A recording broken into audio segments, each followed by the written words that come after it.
Estudo a lição de hoje, estudo adicional. Vamos ler aí o resumo da semana feito com os textos de Ellen White, certo? Então, nessa semana nós tratamos sobre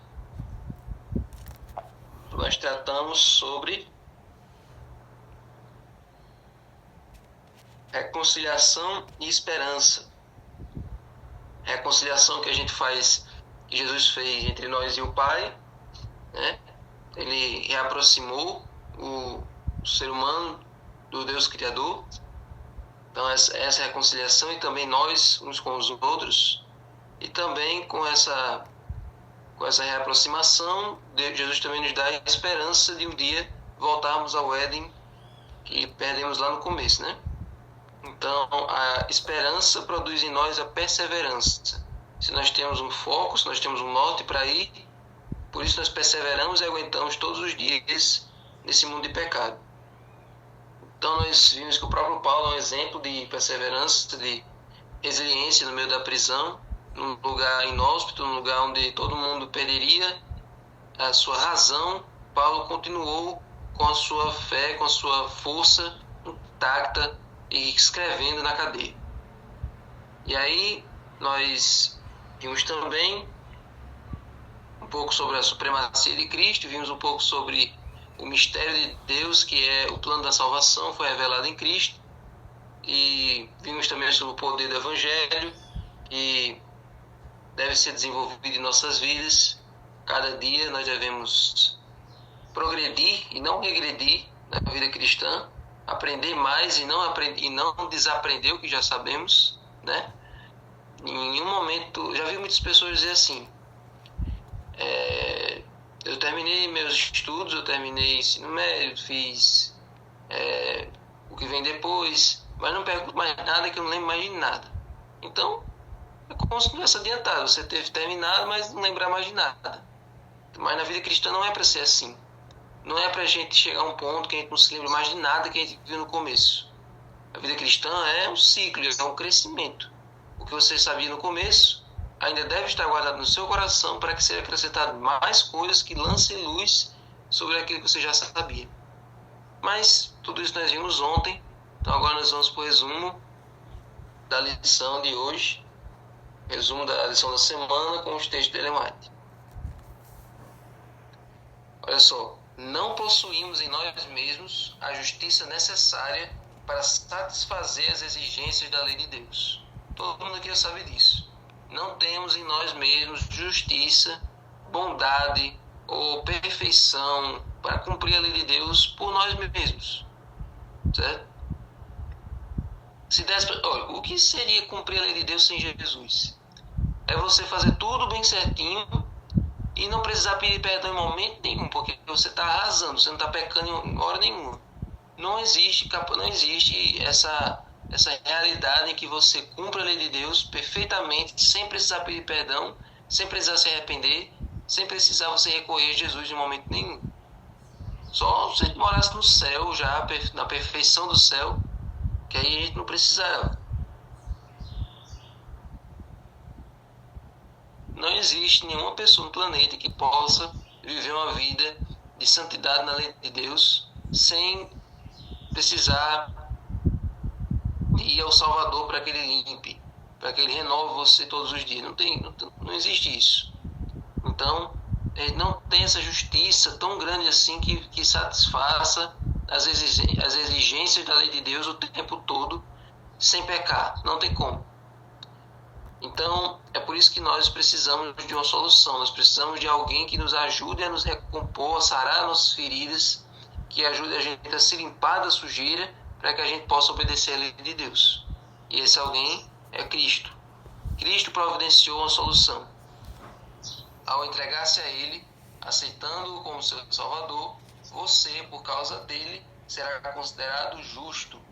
Não importa o quão pecaminosa possa ter sido a sua vida. O caráter de Cristo substituirá o seu caráter e você será aceito diante de Deus como se não houvesse pecado. Amém. Olha aí, essa é a beleza e é o escândalo da graça de Deus. As pessoas por aí, as pessoas no mundo, elas vivem questionando isso aqui. Elas vivem dizendo assim: Quer dizer que a pessoa aprontou a vida toda, aí no último segundo de vida a pessoa se entrega a Jesus perdoa tudo e a pessoa está salva? Sim. Deus sabe a realidade de cada um, Deus sabe quando o arrependimento é sincero e quando não é. A gente olha assim e pensa que aquela pessoa não merecia salvação por tudo que ela fez, mas a gente quer a salvação apesar de tudo que a gente fez, né? A gente acha que alguns são merecedores, a gente é merecedor e o outro não.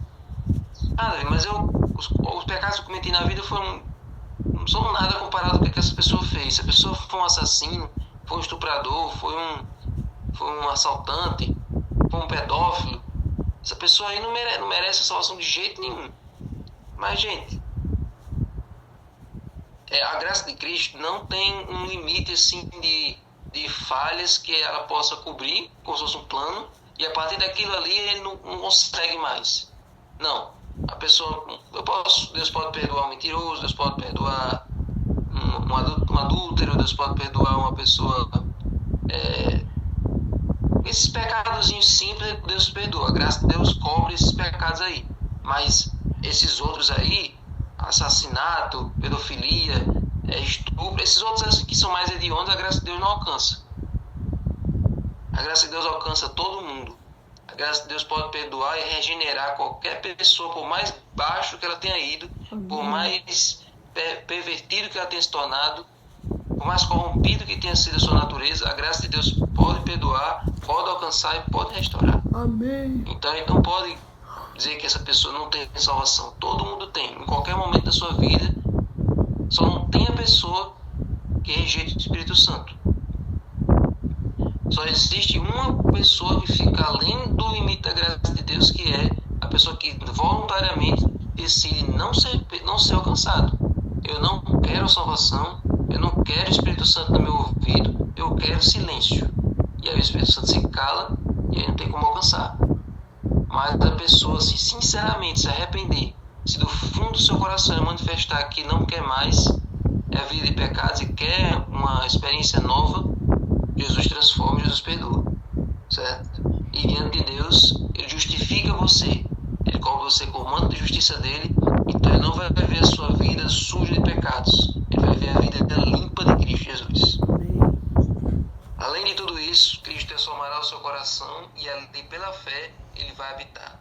Amém. Por meio da fé e uma contínua submissão da sua vontade a Cristo, você deve manter essa ligação com Cristo. Assim fazendo, Ele operará em você o querer e o realizar segundo a sua vontade. Esse verso é muito importante porque tem várias pessoas que estão na igreja, fazem as coisas por fazer, mas não por vontade, mas não por espontaneidade, né? Não por fazer, mas o coração delas está lá fora. Elas queriam estar fazendo qualquer outra coisa ao invés de estar fazendo o que eles estão fazendo na igreja. Ou seja, os gostos dela não foram transformados. As vontades dela ainda são as mesmas do mundo. Mas aqui está dizendo que se a gente se submeter a Cristo todos os dias, Ele coloca em nós o querer e o realizar. Além de fazer as coisas, você está com a motivação correta. O seu coração não está mais atrelado ao mundo, mas agora o seu coração está cativo a Cristo Jesus. Você faz você faz as coisas da igreja, você faz a obra de Deus com o coração voltado para isso. A sua vontade não vai ser mais a vontade do mundo, mas vai ser as vontades do céu. O seu comportamento vai ser um comportamento do céu. Então Ele coloca em nós a vontade dEle e o realizar da vontade dEle, certo?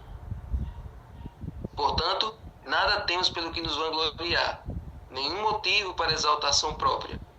Nossa única razão para a esperança está na justiça de Cristo, que nos é atribuída como resultado da obra do Espírito Santo, o qual atua em nós e por nosso intermédio. Olha como as coisas estão se conectando. A lição é outro assunto, mas aí nós estamos no 9º dia dos 10 dias de oração, e aí a lição traz um link aí que a gente não esperava. Um link com o Espírito Santo. Tá vendo aí?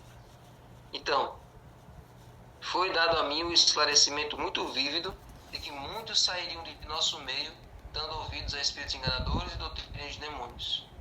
O Senhor deseja que toda alma que professa crer na verdade tenha inteligente compreensão do que seja a verdade. Então, se você perguntar a qualquer pessoa aqui na sua igreja amanhã, o que é a verdade? Se a pessoa não souber responder, então a pessoa ainda não sabe, a verdade ainda não está no coração dela. Todos nós precisamos saber o que é a verdade e viver e morrer por ela. A verdade tem que ser algo intrínseco em nossa vida. Porque quando a gente conhece a verdade nos liberta do medo, nos liberta do engano, nos liberta dos preconceitos, das superstições. A verdade deixa a gente mais leve, a verdade nos prepara para o céu. Amém. Então, que a verdade esteja presente na sua vida, que a verdade faça a diferença na sua caminhada. Deixe Jesus entrar no seu coração hoje. Amém? Senhor Deus, muito obrigado, Senhor, pela lição dessa semana. Muito obrigado por cada tema que foi visto, que foi aprendido, que foi revisado. E agora, Senhor, pedimos para que a nossa vontade seja submetida à Tua e que a Tua vontade seja feita em nossa vida. Nos ajuda, Senhor, que o Senhor coloque em nós tanto querer como realizar. Que o nosso coração esteja voltado para as Tuas coisas e para que a gente faça a Tua obra com motivação correta. Não para a glória do ser humano, não para a exaltação própria, mas para a honra e glória Tua. Eu conosco, agora vai ser o estudo do livro, em nome de Jesus. Amém.